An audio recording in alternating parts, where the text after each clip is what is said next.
Welcome back to part 2 of Get Ready to Fly with me. Alrighty, lights are good.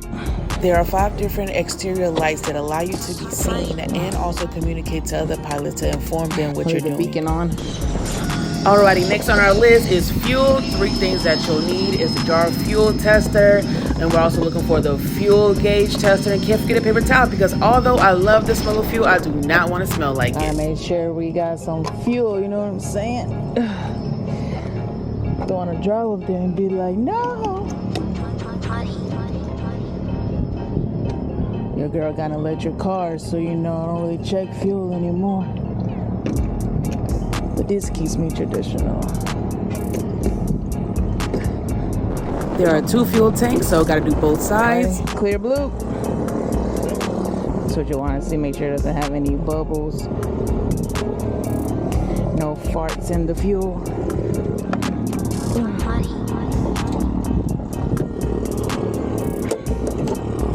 As my teacher say, trust no one. Always gotta make sure you have enough fuel. Dump it back in there, because we don't believe in wasting anything. What we looking like? Right at 25 and a half. Let's check. Let's check the oil. So I'm looking for about 6 to 8 quarts of oil here. The frame says polarized, but the lenses I had to get are non-polarized. Oh, really? Because polarized lenses make the screens look funny, because the screens are also polarized. So if you have the instrument panel. So if you take these and you turn them, it makes it go. If they're polarized, it'll make it go black.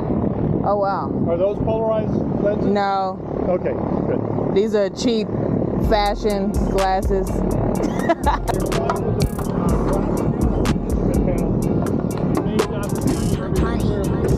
So I probably shouldn't get polarized for flying. Okay, good to know. It's those tips they don't teach you in the textbook. Well, so you want a good tip, but so polarized, you know how polarization works?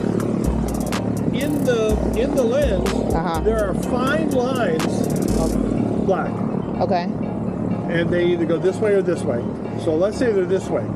And let's say that the fine lines of polarization on those screens go this way. Then you can't see them. Right. So you have to then rotate it so they're the same direction. Oh, that's crazy. So that's how some windows in, like King Airs, the round windows, they have the glass, the outside glass, plexiglass, has polarization, and the inside one can rotate. Oh, wow. And you can rotate it so it blacks out the light, or you can rotate it so you can see out. Oh, wow. I know if you have a cheap pair of polarized sunglasses, like for fishing or something, bring them in and we'll figure it out. Yeah, that's cool. Alrighty, gotta do a walkthrough, gotta check our baby, make sure ain't no holes and cracks, make sure everything works.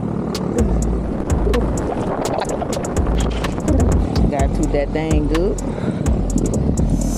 Make sure that's good. So see the jet on that? See on the back of the jet? Yes. Watch it for a second here. See how they close? That's reverse thrust. Or actually thrust attenuated. There's a clamshell like on top and bottom near the exhaust. Okay. And they close this way and it diverts the exhaust up and down to help it slow down. Is that on every jet plane? Most of the jets have some sort of thing. Sometimes they open to the side. Some of the real little ones just have one flap that goes in front of it, close it off to the side. So is it like the fancier planes will have it? All of the jets have something. Okay. But the fancier will have the 2. Probably. Now the airliners, they come out from the sides. It's different.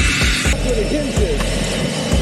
So the top and bottom open up, close off the exhaust, and blast the jet exhaust this way. And I'm assuming there's buttons you gotta push for all that to happen? You do it with the throttle. Oh, okay. So it will do it on its own. You bring it back to idle, and then you have to pull those handles up to open those up. And then the further you pull it, it actually increases the engine. So you're actually throwing more thrust forward. Oh, wow. That's interesting how that works. sometimes you'll see they'll open up and then close because they're instead of using brakes. Okay. Just slow them down during the taxi. So is it like 50-50 when you land, slam the brakes, and then as you? No, when they land, depending on the length of the runway and how much runway you've calculated you need, you use the thrust reversers so that you don't wear out the brakes. Oh, okay. So probably hold the brakes for like 15 seconds until you get, and then at the end you'll do the. No, as soon as you touch the. Oh, okay, gotcha. That helps you slow down to high speed. Then when you get slow, then the brakes. Okay, gotcha. Unless you're on a real short runway and you need the brakes the whole time. Okay. After you land. What do you prefer? I've never flown a jet, so I don't know. Yeah. Well, that's just a panel that does this. So here's the engine. It comes over like this. It just closes this way and diverts the thrust to the side. Okay. So that's one of the simple ones. It just goes one direction. So it doesn't really throw the thrust forward. It just slows down, reduces the thrust so you can slow down quicker. Okay, I'm assuming that's what they use for the airlines too? Oh yeah, the airlines have some,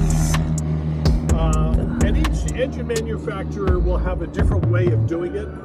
But yeah, they're either thrust reversers or thrust attenuators. Okay. Which just reduces the amount of thrust. Everything look good? Yes, sir. Last check right here.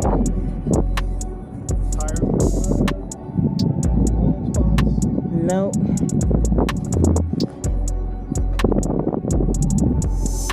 Oh, that's good. Yes, sir. Remember how the other Cessna felt lighter? Yes. Well, it's about 200 pounds lighter. Oh, wow. And the wing shape is slightly different. So they both taper this way. Okay. From here out. The wing comes out and then it tapers. Okay. Okay? It also tapers in thickness. It's skinnier the further out you go, top to bottom. Okay. And look at the leading edge here. Look up, stand over. See how this is like curved a little bit? Yes. The other one just comes around and It goes straight. goes straight. Okay. So this is a leading edge cuff. Okay. So this changes the shape of the leading edge a little bit. So at high angles of attack, the air catches and it stays attached. Okay. So the ailerons stay effective all the way down to the stall. Okay. Whereas in the other one, it's not so much. Right. That's why I feel like that one's a little bit harder. Yeah. This is more, a little bit. gives you better control all the way down to the slow flight. Okay. Yeehaw, cowboy. All right, so we did initial, exterior, interior, passenger brief. We did that. Start. Now, once we get it started, while you're checking everything else, I have to adjust the squelch because they said that the right seat headsets weren't working properly. Okay. And that's where squelch is an electronic filter that reduces noise coming into the microphone so it doesn't give a constant sound. Okay. So it makes it less sensitive. Okay. So you have to speak into it for the mic to automatically open up. So we can talk it's an automatic intercom. Okay. Normally you want it to be quiet until you speak. Right. Right? So that's the squelch. So you can either put it in automatic or manual. So if an automatic squelch doesn't make it so we can both talk easily, then we put it in manual, adjust your squelch on this one and my squelch on this one. And what it does is, what you do is you turn it one direction until you hear it hissing, when you're quiet, no speaking. Turn it until you hear it hiss, and then back the other way until it gets quiet. Then you select the other one, turn it until it hisses, then just far enough to make it quiet. And then when you speak, it has to quickly become active. You'll see when I test it. Okay.